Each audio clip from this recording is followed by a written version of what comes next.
जिस प्रकार से आपने बताया कि आपने सत्यार्थ प्रकाश का अध्ययन किया, हाँ जी। तो सत्यार्थ प्रकाश तो एक मुख्य परिवर्तन माना जाता है अपने आर्य समाज में, और उसके साथ साथ आपको उसमें क्या ऐसी विशेषताएं देखने को मिली जो और किसी अन्य पुस्तक में नहीं मिली? ऐसा कुछ और भी पुस्तक पढ़ सकते थे चाहते तो आप?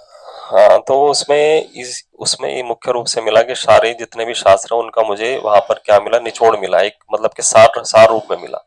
और मुख्य रूप से मोक्ष की प्राप्ति कैसे होती है, परमात्मा की प्राप्ति कैसे होती है, क्या उसकी विधि है। तो उन्होंने, स्वामी जी ने बिल्कुल ही स्पष्ट कहा है कि अष्टांग योग के माध्यम से, जो यम नियम आसन प्राणायाम प्रत्याहार धारणा ध्यान और समाधि के माध्यम से हमें ईश्वर की प्राप्ति होती है। यही सही विधि है ईश्वर की पूजा की और योग, उससे योग को करने की, समाधि को अ, पाने की। समाधि को पाने की। तो ये सारी विधि तो उसमें लिखी है। तो विशेष रूप से मुझे इसका ज्ञान सत्यार्थ प्रकाश के माध्यम से हुआ कि परमात्मा की प्राप्ति कैसे हो, मोक्ष की प्राप्ति तो कैसे आपका हो। जैसे सत्यार्थ प्रकाश पढ़ा तो मूर्ति पूजा से ध्यान हट गया आपका? हाँ, ये तो बिल्कुल है। एक तो जो है माता जी की प्रेरणा से, इसके अलावा जो सत्यार्थ प्रकाश में भी उन्होंने लिखा कि मूर्ति पूजा ईश्वर प्राप्ति का सत्य साधन नहीं है। ये जब मुझे पता लग गया तो फिर पूर्ण रूप से मैंने मूर्ति पूजा का त्याग कर दिया और केवल संध्या करने लगा और अग्निहोत्र करने लगा।